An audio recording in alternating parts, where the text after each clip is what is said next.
Unveiling the truth. Here a little Stephan's bit, journey from childhood innocence to a consequential fate of abusing Maddie Soto for most of hers and then taking her life. Her mom, Jen Soto, did not protect her in life, and now she is gone because of that. Where is Jen Soto, and why did she not get arrested? And then we can go like that. It might be a little bit different than I planned, but Stephan's now in his new home in Apalachee Correctional Institute East Unit. This is not a good prison. All right. Not a good, no prisons are good, but I looked this one up and it's terrible. And we're going to do an episode on this, but not right now. Not today. I'm not going to do that. I just want you to know Stephan's there. It's not a good spot. The trial's over. The case is over. There's no other arrest. We don't know where Jen is, but we do know is that Deb and Chris would like to now they can talk because they're not subpoenaed witnesses. So that's what we're talking about today. We've been kind of spinning our wheels here between myself and Deb and Chris, and just things come out as you start watching interviews and thinking about it. Okay, so Deb and Chris Stearns were subpoenaed witnesses, which meant they could not talk. And when they did, they better tell the truth, especially if they're in court. So we're going back, right? You're going to hear from Chris because I'm actually going to call him so he just wrote me this awesome poem about what their thoughts are now. And so I don't know how to get them out better than letting him say what he wants to say. All right. So we don't know where Jen is, but I do want to show you this. I want to show you what Chris and Deb see when they see their child or their kid, or when they thought about him being getting the death penalty, or when they think about him going to this prison and what might happen to him. This is what they see. This is who they see. This is Stephan Stearns. This is the little boy, Stephan Stearns, that I could imagine Deb putting a lot of effort into having a baby. As far as I have shared it before, I believe it was IVF. They wanted a child, and they got him. That's a little boy, Stephan Stearns, that mom and dad, Chris, used to see. They used to know, right? Raised him. This and this. So if you go back and think about your children, maybe your kids are this age right now. Maybe this is a memory from the past. That's actually Stephan Stearns right there in his childhood. Those parents, Chris and Deb, obviously Deb gave birth, but they had that little boy. And so you can see the dilemmas in the beginning, middle, right now, how they feel. All right. So this is where that guy is going to be now. This guy that they know is going to be here. Okay. And so, yeah, I can't imagine that situation, and I don't want to, but Chris and I were going back and forth, and we were talking about that interview that we last saw with,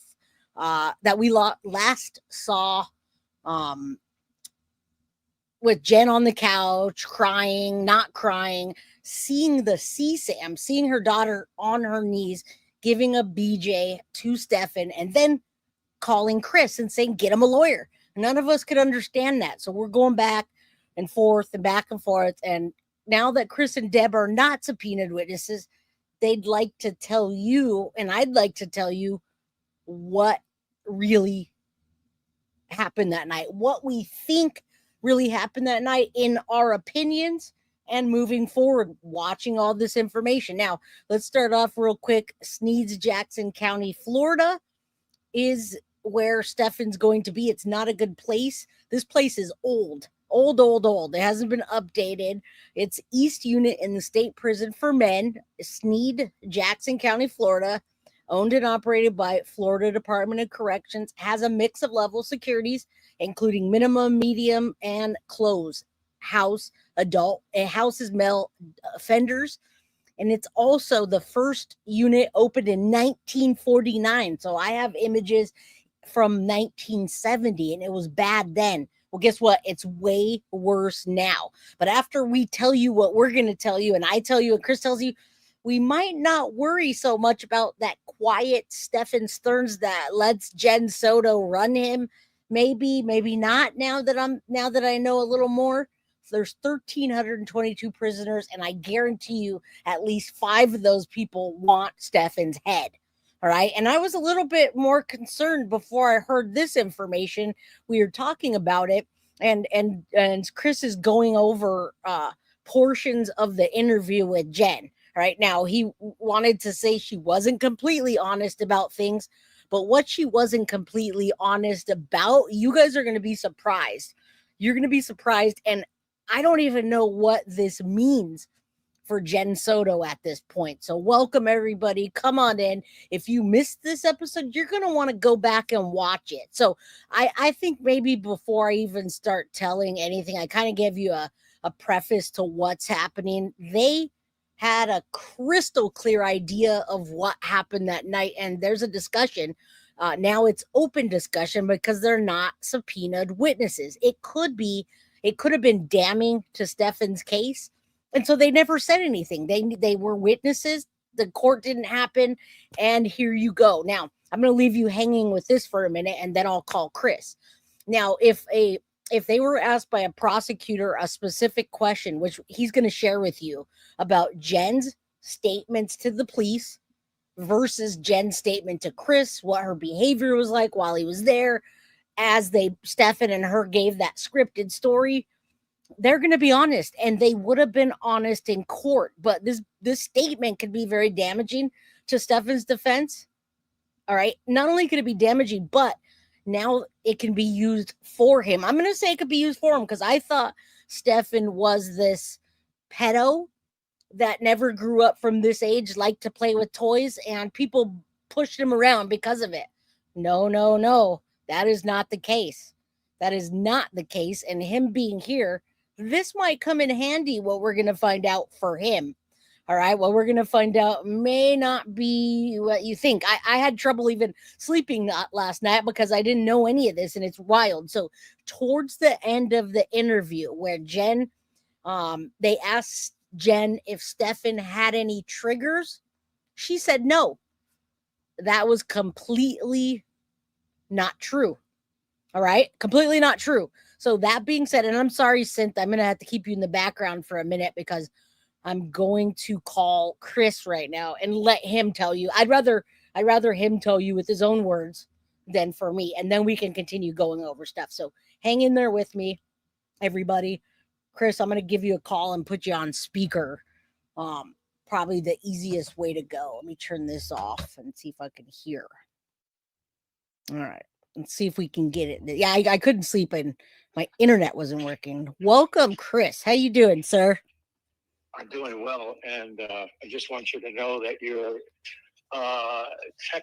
technical issues with your internet spilled over to where we are because I have two internet services and neither one of them are working tonight. So I got Debbie on her iPhone using it as a modem, and I came to the office to do some work, and so I'm at the office on my computer watching you and obviously talking to you on the telephone.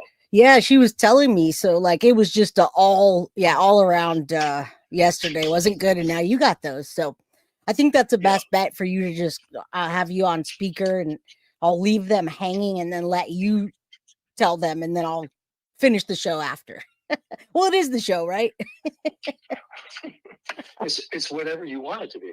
Well, it is, but after you told me what you told me, I had trouble settling in, and then my internet didn't work, so I just had to sleep on it, and now we're here.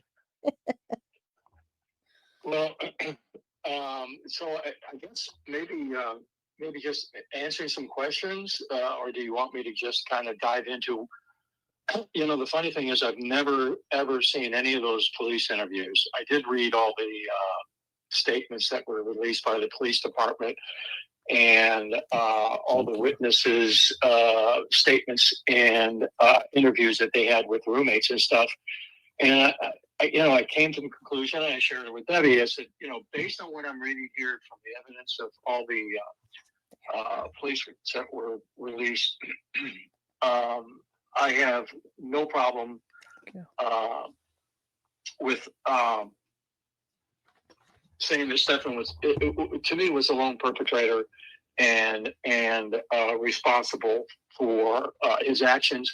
I mean, there's no excusing whatever he had on the phone, and I don't care what kind of defense the defense attorneys were throwing up. It was ridiculous for them to go down that road. And in my mind, he would never be not guilty of those crimes. we were just shocked by the whole thing. But right. The other issue is reading the description and understanding from 11 p.m. when Jen returned home from work. They kind of met with Jen in her room, and then everybody went their ways. And then what happened during the evening, and the one roommate had indicated that there was a thud. Reading all that pretty much told me that Stephan was responsible for this by himself. Right. And then when you start to see the videos that were released of him emptying out the backpack, you don't see Jen anywhere. No. And then the other thing that you have to come to a decision with is that nowhere during his entire time incarcerated in Osceola did he ever claim that he was innocent. He never accused anybody else. No, he didn't. Never denied that he did it. And that's kind of an important point, because when we talk about triggers, if at any time you got into a discussion with Stephan, and let's just say you had to escalate the conversation a bit right. with him, he would be upset by it. So upset that it would trigger him. Right. And so Jen told me a story about when they were together. Maddie, Jen, Stephan were together. And he had a trigger moment. I don't know what caused it, but he had a trigger moment. Right. And they were at McDonald's in the drive-thru lane, and sometimes it happens when you're at McDonald's, you can't get your entire meal delivered to you, that you have to go park off of their side area. Right. And wait for your meal. Well, they pull out of the line, and then they realize in that area segregated for people to receive their orders, there was no space. It was all occupied. But one was occupied by a Kissimmee police car. And the police officer was just in there, chowing down, eating. And Stephan became extremely upset. So upset that he got into a rage. And it was very upsetting to Maddie and very upsetting to Jen. They were quite taken aback. And over McDonald's? Scared. Over having to wait on the side for McDonald's, you're saying? Yeah. Okay. So they asked him to pull off to the side, and he got upset, like raging, triggered type of thing? Oh yeah. He just unloaded about the police officer. And, I guess if he wanted to, he could have gotten out and said police officer. That would have been interesting. Right. But this, so when she said that, and then later she had to raise her hand and swear that she had told the whole truth. I don't know if she forgot or it was in memory convenient for her to forget. I have no idea, but that wasn't true. And again, she described the story to us because obviously we weren't there. Right. But there have been occasions. I had indicated to you that there have been 3 occasions with me. But there were multiple occasions where he would just storm away and punch his fist into the wall, leave holes, right, multiple holes, and punch his door. Right. And there were holes in his door.